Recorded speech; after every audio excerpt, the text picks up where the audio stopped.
Stacy had survived the dangerous world that came with marrying a mafia king. She had survived the guns, the threats, and the enemies who wanted her husband dead. But none of them frightened her as much as the man sitting across from her at dinner. Chiwon's father had never accepted her as his son's wife. And tonight, with Chiwon hundreds of miles away, he finally decided to stop pretending. He slowly lowered his wine glass and looked directly into Stacy's eyes. "Tell me something," he said coldly. "How much would it take for you to disappear from my son's life?" Stacy's fingers tightened beneath the table. She already knew what he wanted. But what she didn't know was how far he was willing to go when money couldn't make her leave. Most would find the transition from the gutter to a palace somewhat jarring. "Yet, here you sit, wearing our silk," he said. Stacy's fingers tightened around her linen napkin beneath the table, the rough fabric digging sharply into her palms. She kept her face perfectly composed, drawing a slow, measured breath. She did not look down. She met his cold, assessing gaze. "I find that love makes any transition effortless," she replied smoothly, her voice a soft. The patriarch's eyes narrowed, a flash of genuine disgust tightening the corners of his mouth. He took a slow sip of his wine, the heavy silence returning. He was chipping away at her, strike by strike, waiting for her to break, to give him the excuse he desperately needed to cast her out. But Stacy held her breath, anchoring her heart to the memory of Chiwon's smile. Chiwon had already lost his mother. This cruel, bitter man was his only remaining family. She would not be the one to sever that tie. The oppressive atmosphere of the dining room clung to Stacy's skin long after the plates were cleared. Seeking the quiet of the kitchen, she pushed through the swinging doors, only to freeze. Maria, the youngest maid in the household, was clutching her hand over the massive marble island. Blood seeped rapidly through the girl's fingers, staining a white dishcloth, alongside the shattered remains of a crystal goblet. "What happened here?" "I'm so sorry, ma'am. It was an accident," Maria gasped, shrinking backward against the counter as if expecting a harsh reprimand or a blow. "I dropped his glass. I didn't mean to." Stacy did not hesitate. The defensive tension in her own shoulders melted away as she hurried forward, retrieving the brass first aid kit from beneath the sink. "Sit down, Maria. Breathe. It is only a glass." As Stacy carefully pulled back the bloody cloth and began cleaning the deep cut, her own hands carried a faint, residual tremor from the dining table.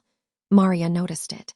The young girl's wide, dark eyes shifted from her bandaged palm to the elegant, beautiful woman who was treating her with the gentle care of a sister. "He is cruel to you," Maria whispered, a highly dangerous admission in a house overflowing with shadows and informants. Stacy paused, delicately tapping the white gauze into place. She looked up, offering the terrified girl a warm, melancholy smile, and gently pressed a finger to her own lips. Kindness in this cold house was a secret language, and Stacy was determined to speak it, even if she had to do so in silence. Midnight brought the heavy, low rumble of a bulletproof truck pulling into the circular driveway, the headlights sweeping across the dark windows of the mansion. Stacy was already standing at the top of the grand staircase when the heavy double doors opened. Chiwon stepped into the foyer. The months-long cartel war was draining him, but the moment he looked up and saw her standing in the soft light of the landing, the dangerous, untouchable aura of a mafia boss vanished completely. He was replaced instantly by the unguarded relief of a man coming home. He took the stairs 2 at a time. "I miss you so much." I missed you Wrapping too. his strong arms tightly around her waist and burying his face in the crook of her neck. "I missed you," he breathed, the words vibrating warmly against her collarbone. Stacy melted into his embrace, closing her eyes as her hands smoothed the crisp, damp fabric of his suit jacket. "How was dinner?" he asked, pulling back just enough to look deeply into her eyes. "Did my father behave himself?" The truth sat heavily on her tongue, a bitter, jagged thing begging to be let out. But looking at the dark, bruised circles under Chiwon's eyes, knowing how deeply he mourned his late mother and how desperately he clung to his father's approval, she forced it down. "It was quiet," she said, her thumb tracing his sharp jawline. "He misses you. We both do." Chiwon smiled, a genuine, blinding thing, and kissed her forehead. He walked past her toward their bedroom, completely unaware that his home was his wife's battlefield. The morning sun was perfect. The air was thick and stagnant, smelling heavily of aged leather and unlit cigars. Stacy stood before his massive desk. The older man did not look up from his leather-bound ledger immediately. He let her stand there, letting the silence press down on her. When he finally raised his head, his eyes were devoid of the subtle, mocking prejudice from the night before. Today, they were entirely dead. "You are an intelligent woman," he began, closing the heavy ledger with a resounding thud. "So I will not insult your intelligence with parlor games. Name your price." Stacy's breath hitched in her throat, though she refused to take a step backward. "My price for what? Vanish," he said coldly, his voice devoid of any emotion. "A divorce, an annulment, a sudden departure in the dead of night. I do not care how you frame it to my son, so long as you are gone from the house by the end of the week." The sheer venom in his voice was visceral. It was not just the snobbery of a wealthy man rejecting a woman of lower status. It was a deep, rotting hatred. He looked at her skin, her features, as if her very presence in his home was a desecration of the ground he walked on. The terrifying realization slammed into her chest. He did not just dislike her. He despised what she was. Stacy anchored her feet to the intricate patterns of the Persian rug, refusing to let the trembling in her knees show. She drew a slow, steadying breath, her chin lifting a fraction of an inch in quiet defiance. "There is no amount of money in the world that could buy my marriage," she said, her voice ringing with absolute, unbreakable finality. "I love Chiwon, and I know he loves me. I am not going anywhere." The patriarch remained perfectly motionless. He leaned back slowly in his high-backed leather chair, interlacing his fingers over his chest. "Love," he sneered, the word tasting like poison on his tongue. "Love is a fragile, fleeting thing. Blood is permanent." He waved a dismissive hand toward the heavy mahogany doors. "Get out of my sight." Stacy turned and walked out, keeping her spine perfectly straight.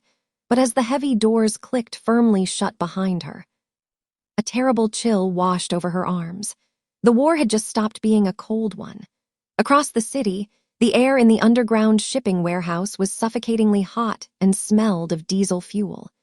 Chiwon stood perfectly still in the center of the concrete floor, his tailored charcoal suit a stark contrast to the grime surrounding him. Across the city, Chiwon ended a meeting with a rival syndicate in less than 40 minutes. One warning, one cold look. The rival boss surrendered the territory without another argument. Chiwon barely noticed. His mind was already somewhere else. He pulled out his phone and stared at the photograph of Stacy smiling in their garden. He had no idea that while he was protecting his empire, the most dangerous enemy in his life was sitting inside his own home. Later that evening, the heavy, peaty scent of scotch filled the home's dimly lit parlor. Chiwon loosened his silk tie, sinking deeply into the plush leather sofa across from his father. The older man swirled his amber drink, his face lined with a perfectly crafted expression of weary, fatherly sadness. "I tried, Chiwon," his father said quietly, "but your wife doesn't want me here." Chiwon's expression tightened. "That's not Stacy." "I wish I believed that."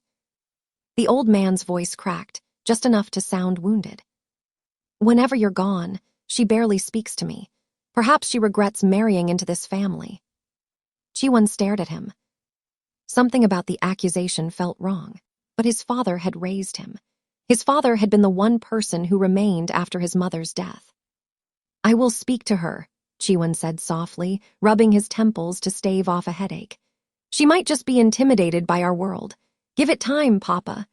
The father took a slow sip of his scotch, hiding a triumphant, chilling smile behind the rim of his crystal glass. The rain lashed violently against the bedroom window as Stacy sat on the edge of the mattress, gently massaging Chiwon's tense shoulders. He had walked into the room looking like he carried the weight of the entire city on his back, and she knew better than to press him about the business. But then, he sighed, his head falling back heavily against her warm hands. "My father feels like you are shutting him out, Stace," he said quietly, the words heavy with exhaustion rather than accusation. "He thinks you don't like him." Stacy's hands froze on his shoulders for a fraction of a second. The sheer audacity of the lie burned in her chest. But she looked down at her husband's face. He was already fractured, pulled in 100 different directions by a highly dangerous life. If she forced him to choose between his wife and his only remaining family, the guilt would break him in two. She resumed the gentle pressure on his shoulders. "We just have very different ways of communicating," she whispered softly, leaning down to press a kiss to the crown of his head. "I will try harder. Please don't worry about us." Down the hall, in the absolute quiet of his locked study, his father opened the bottom drawer of his desk. He pulled out a worn, wooden mahogany box, lifting the heavy lid to reveal a faded, yellowing newspaper clipping and a tarnished silver locket. He traced the edge of the locket with a trembling, calloused finger. 25 years ago, the Black Serpent Squad had ambushed a family shipment. They had not just taken the guns and the money, they had taken his wife, executing her in the street simply to send a message. The men who had pulled the trigger were black. Over the decades, his unbearable grief had severely curdled, twisting into a blind, sprawling, venomous hatred. He did not see individuals anymore. He saw the face of his wife's killers in everyone who shared their skin. And now, his only son had brought a black woman into his home, his sacred bloodline. To the father, Stacy was not a devoted wife. She was the ghost of his greatest trauma, a daily, walking reminder of his ultimate failure to protect the only woman he had ever loved. His sorrow was profound, but his rage was infinitely louder, completely drowning out any remaining capacity for reason or mercy. He closed the wooden box. The shift in the house happened quietly, over the next few agonizing days. Stacy walked into the kitchen on a Tuesday morning to thank Maria for preparing the tea, only to find a complete stranger standing by the stove. The new maid was older, tight-lipped, and flatly refused to meet Stacy's eyes. When Stacy asked the head butler where Maria had gone, the man simply stared past her shoulder, stating in a monotone voice that Maria had been dismissed for clumsiness. By the end of the week, the kind gardener who used to bring Stacy fresh cut roses was gone. The personal driver who always turned on her favorite radio station was suddenly replaced by a towering, silent enforcer who checked his rearview mirror with cold, barely concealed suspicion. The father was systematically cutting her lifelines, replacing every friendly face with hardened loyalists who reported only to him. The grand, echoing halls of the mansion suddenly felt like the impenetrable walls of a maximum security prison. Stacy walked through the empty, drafty corridors, feeling the heavy, prickling weight of unseen eyes on her back at all times. She was entirely isolated, standing completely alone on an island surrounded by circling sharks, while her husband remained blissfully unaware on the distant shore. The massive, ensuite bathroom was entirely silent, save for the erratic, heavy thudding of Stacy's own pulse in her ears. She sat on the edge of the cold marble bathtub, staring down at the small plastic stick trembling violently in her hand. 2 pink lines, unmistakable. A choked, breathless laugh escaped her lips, and a single hot tear slipped down her cheek. She was pregnant. A profound, overwhelming surge of fierce love washed over her as she instinctively rested a protective hand against her flat stomach. Chiwon was going to be a father.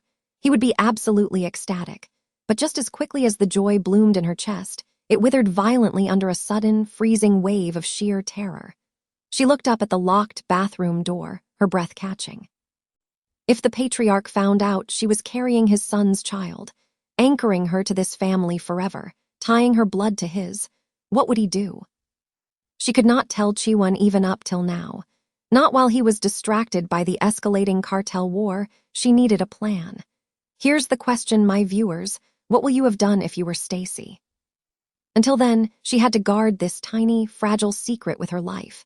From the high, arched window of his second-floor study, the patriarch looked down at the sprawling estate grounds, watching Stacy walking alone in the rose garden. He narrowed his eyes, tracking her movements. He noted the subtle, unconscious way she absent-mindedly rested her hand against her lower stomach, a soft, fiercely protective gesture that made his blood run absolutely cold with sudden, horrifying realization. The pieces clicked together with devastating clarity. She wasn't just refusing to leave out of stubborn pride. She was rooting herself into the very foundation of his legacy. He asked himself for a moment if she was actually faking it. Maybe it's a stomach ache happening to her and whatever. But all he wanted at that moment was for her to be gone. He turned away from the glass and reached for the heavy, encrypted satellite phone sitting squarely on his desk. This time, he wasn't going to ask her to leave. He was going to make sure she never had the chance to stay.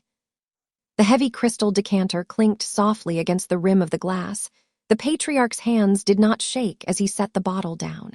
He opened a small, velvet-lined box resting near his inkwell, extracting a glass vial no larger than his thumb.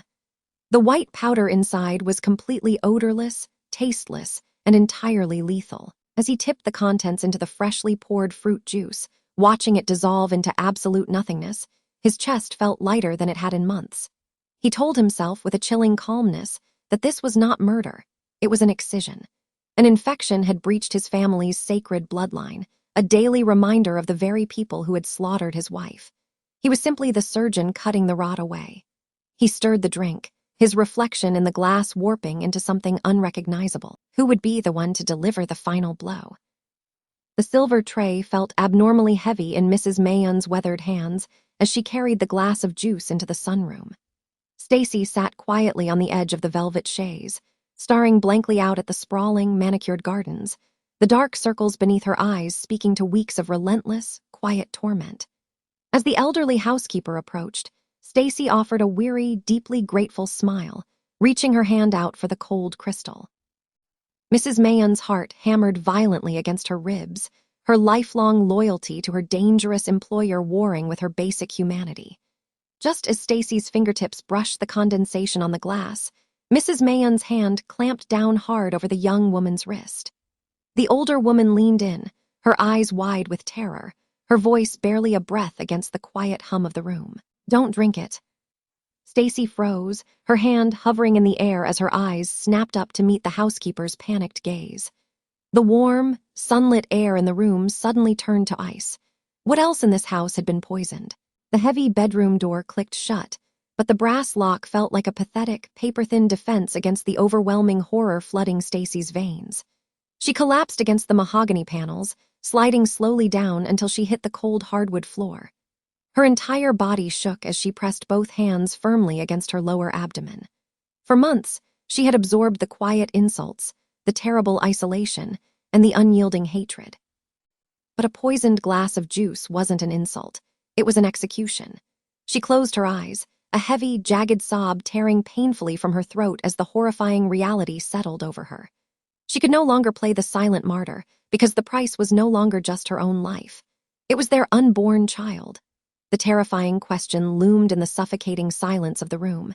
If she stayed even one more night, would she survive to see the morning? The grand mansion was cloaked in the suffocating stillness of 3 a.m. when Stacy slipped silently through the side entrance, carrying nothing but a single, worn leather duffel bag. She had waited agonizing hours in the dark for the midnight guard shift to rotate, timing her escape precisely when a scheduled port operation drew the estate's primary security force across the river. She did not leave a letter on the pillow or anything else. She took only the simple clothes she had brought into this marriage. Standing on the wet cobblestone driveway, she looked up at the darkened, arched window of the master bedroom. Her chest physically ached with the sheer force of her unspoken goodbye. Chiwon was still miles away on business, oblivious to the fact that his beloved home had become a slaughterhouse. A cold wind whipped her hair across her face, urging her forward.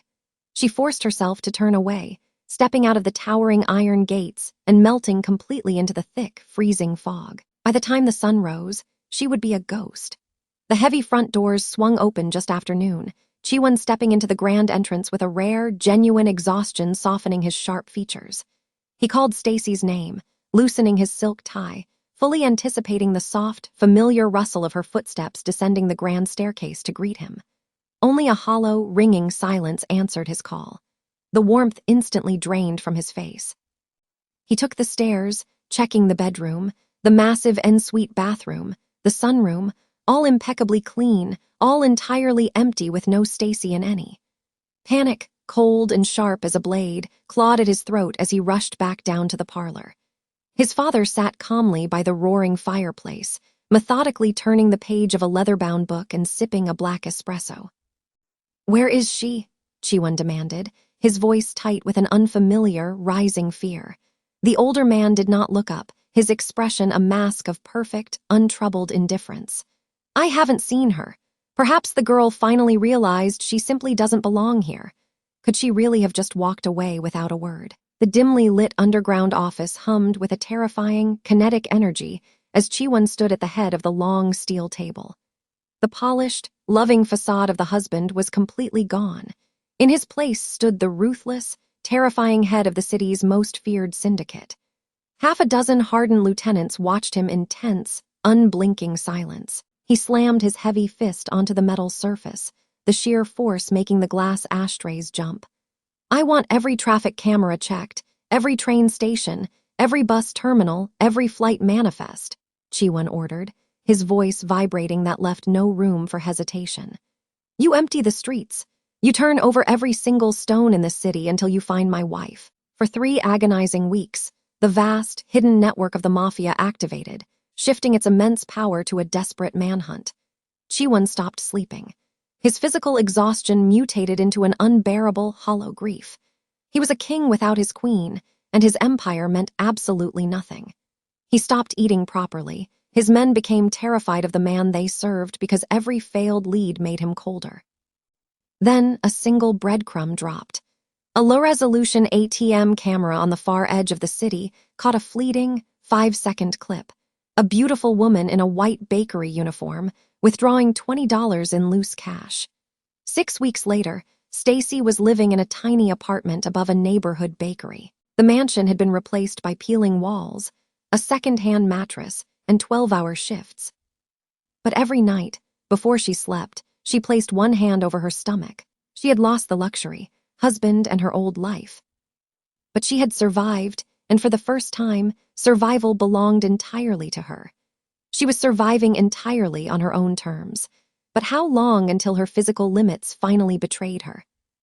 The sharp clinking of heavy silverware was the only sound in the sprawling dining room until Chiwon violently pushed his untouched plate away.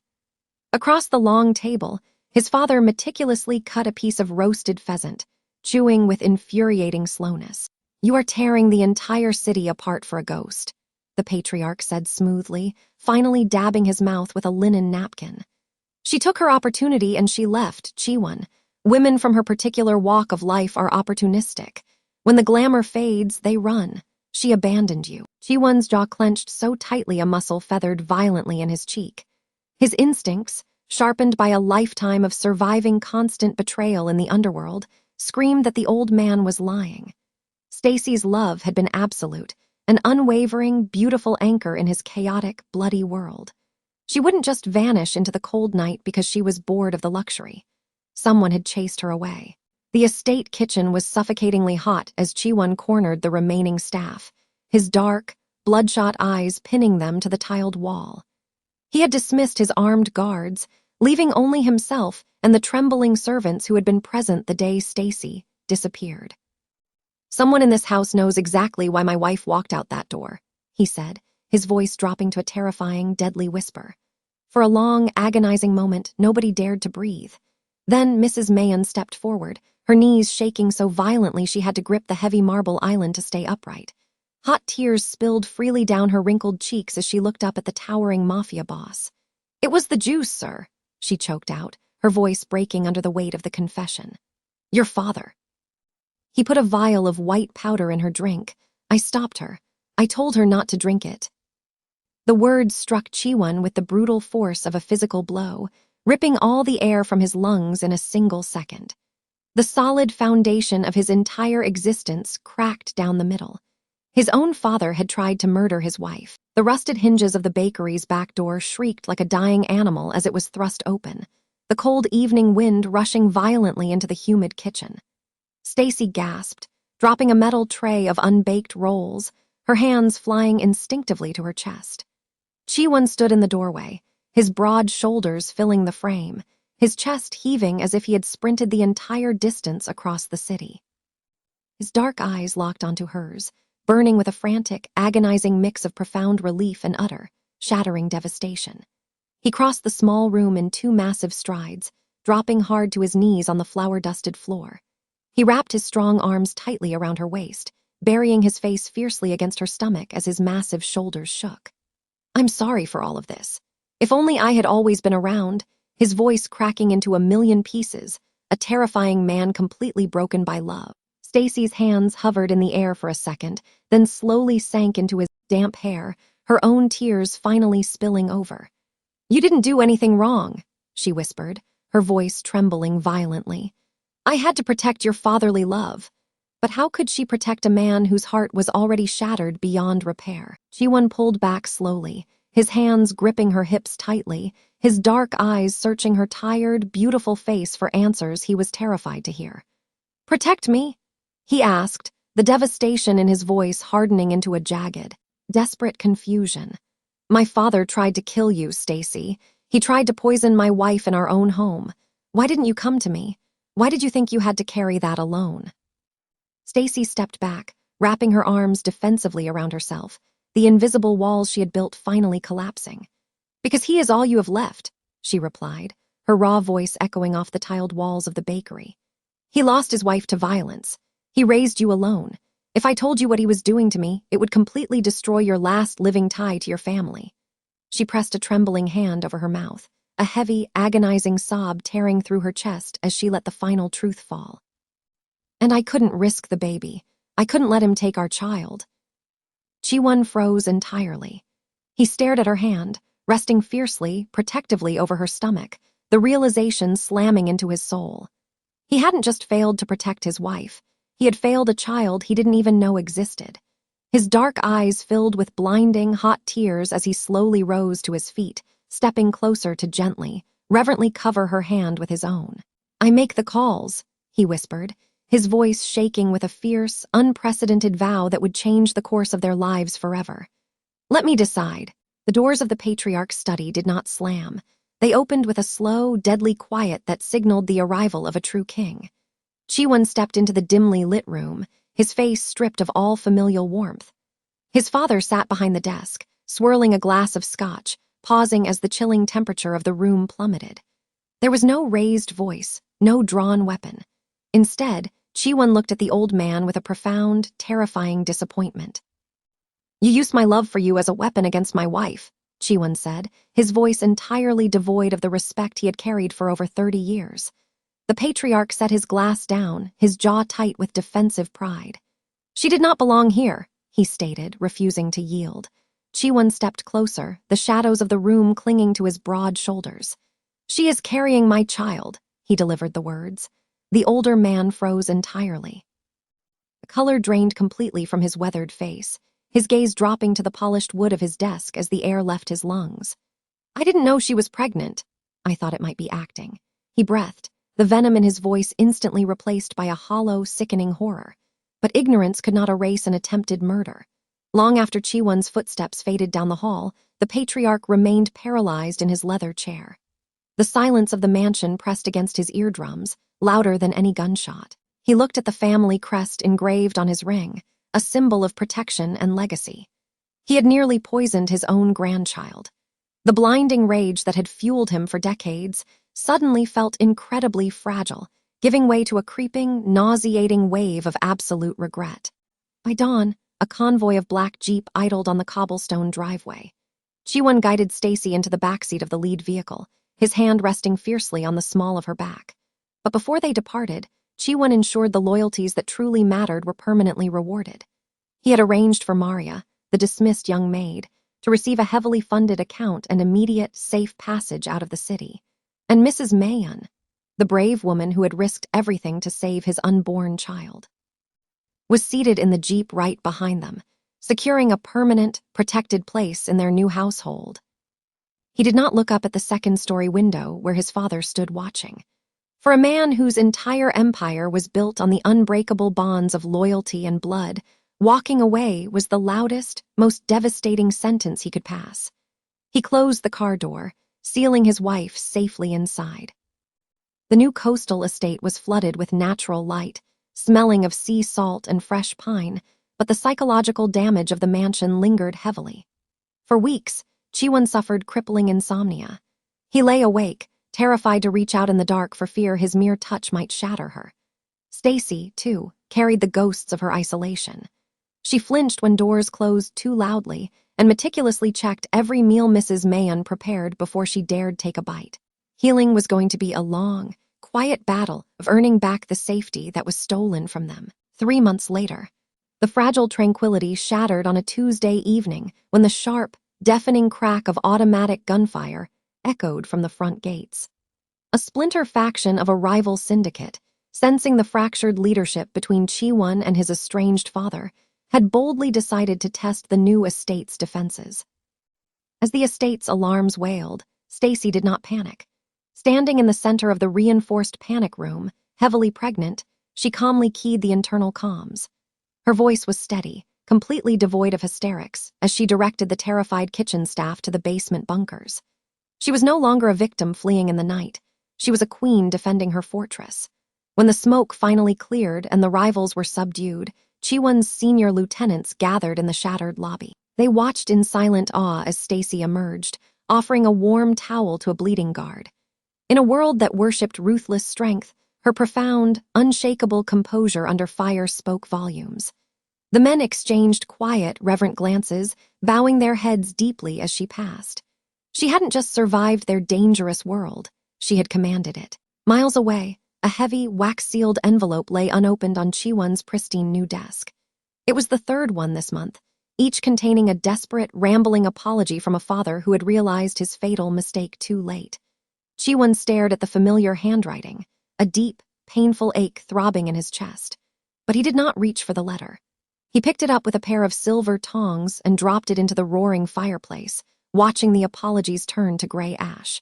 The patriarch sat at the head of his massive dining table, surrounded by empty, velvet-backed chairs. The crystal chandeliers burned brightly, illuminating nothing but his own profound isolation. The vast fortune he had amassed, the empire he had built with blood and iron, meant absolutely nothing in the echoing silence of the dining room. He reached for his wine glass, his trembling hands a testament to the bitter truth.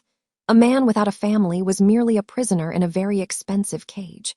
By the beginning of autumn, the sharp, demanding cry of a newborn broke the midnight silence of the coastal estate, a sound more powerful than any weapon. Stacy lay back against the hospital bed, exhausted, her face glowing with sweat and pure, unrestrained joy. Chi-won held the tiny bundle wrapped in a pink blanket, tears streaming freely down his hardened face. He kissed his daughter's forehead, then leaned down to press his lips fiercely against Stacy's trembling smile. The legacy of hatred had officially been broken by a tiny, beautiful life. A week later, an unmarked envelope arrived at the old mansion. The patriarch opened it with shaking fingers. Inside was a single photograph of a baby girl with Chi-won's dark eyes and Stacy's beautiful features. No letter, no promises, just the image. The old man collapsed into his chair, pressing the photograph against his chest as the first jagged, agonizing sob tore from his throat. 1 year later, the coastal sun dipped low, casting a golden hue over the estate that had been their sanctuary. Stacy stood at the head of the massive dining table, though it was no longer a place of suffocating silence. Spread across the polished mahogany were blueprints for a new community youth center. She traced a line on the paper with absolute confidence, finalizing the charity's budget with a swift stroke of her pen. The trembling, isolated woman who had once fled into the night was gone.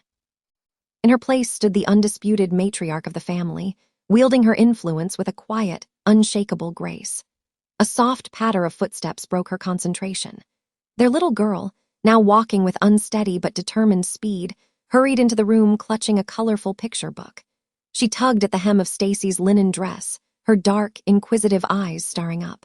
Pointing a chubby finger at an illustration of a grandfather holding a child, the little girl tilted her head. "Where is Grandpa?" she asked, her voice innocent and clear. Later that evening, with the house bathed in the quiet hum of the ocean, Stacy found Chi-won standing on the terrace. He was staring out into the dark water, the familiar tension anchored deep in his broad shoulders. She stepped up beside him, slipping her hand smoothly into his. "She asked about him today," Stacy murmured softly. Chi-won stiffened instantly, his protective instincts flaring like a struck match. His jaw clenched as he turned to face her. "He gave up his right to know her the day he decided our family was disposable," he said, his voice dropping to a dangerous, gravelly whisper. "I know," Stacy replied, gently stroking his knuckles to soothe the violent protective surge.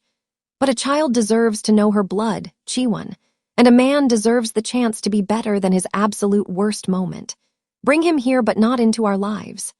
Chiwon stared at her, utterly disarmed by a capacity for grace he could scarcely fathom. He pulled her fiercely against his chest, burying his face in her hair, fighting a brutal war between his furious loyalty to her and the quiet, agonizing ache of missing his father. The next morning, the heavy iron gates of the coastal estate opened for a single black car. The patriarch stepped out onto the gravel drive. He looked older, the imposing, terrifying aura replaced by the fragile hesitation of a broken old man. He walked into the sunlit foyer, his hands trembling slightly at his sides. Then he froze.